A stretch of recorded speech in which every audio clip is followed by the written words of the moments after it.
মোহাম্মদ সাজ্জাদ হোসেন ভাইয়ের ছেলে অসুস্থ, আল্লাহ ইসরাতে চাষের বেড়ে দিব মাওলা। আল্লাহ তার সন্তানের উপরে খাস রহমত আপনি নাযিল করে দিন আল্লাহ। আল্লাহ তার সন্তানকে পরিপূর্ণ সুস্থতার নিয়ামত দান করেন মাওলা। আল্লাহ প্রত্যেকটা মার বাবার কাছে তার ক্ষেত্রে সন্তান তার পরিচয় টুকরা মাওলা। সন্তান অসুস্থ হইলে মা বাবার পরিচয় কোনো শান্তি থাকে না আল্লাহ। আল্লাহ সাজ্জাদ হোসেন ভাইয়ের সন্তানকে সুস্থ বানায়া তার পরিচয়টাকে তুমি ঠান্ডা করে দিও আল্লাহ। আজকে তো আয়োজন মাওলা রোজা হয়েছে মাওলা, আপনার বান্দার উপর খাস রহমত নাযিল করেন আল্লাহ। যতটুকু খবর পেয়েছি আপনার বান্দা অনেক সুন্দর মনের মানুষ, মানুষের কল্যাণে সমাজের কল্যাণে নিবেদিত প্রাণ মাওলা।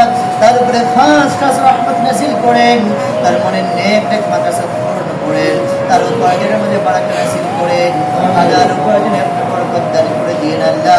এরকম করে সেবামূলক কাজ যেন আরো বেশি বেশি করে করতে পারে সেই তৌফিক আপনি দান করে দিয়েন আল্লাহ।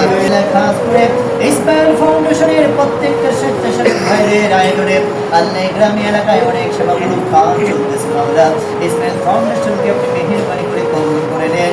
প্রত্যেকটা সদস্যের ভিতরে যারা আছে মাওলা, তাদের বংশের যত মানুষ, তাদের আব্বা আম্মা দাদা দাদি নানা নানি শ্বশুর শাশুড়ি ভাই বোন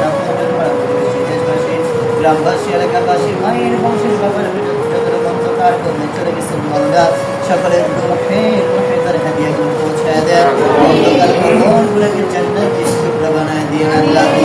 ফাউন্ডেশন পরিচালনা করতে চাই আল্লাহ জালিল ভাই সহ আল্লাহ তার সহকারী সহযোদ্ধারা আল্লাহ দিন রাত অক্লান্ত পরিশ্রম করে কোনো টাকার বিনিময়ে নয়, পয়সার বিনিময়ে নয় রে আল্লাহ, মানুষের কল্যাণে আপনার বান্দারা যেভাবে নিজেকে নিয়োজিত রাখছে মাওলা, তুমি তাদের উপরে খাস রহমত নাযিল করে দিও।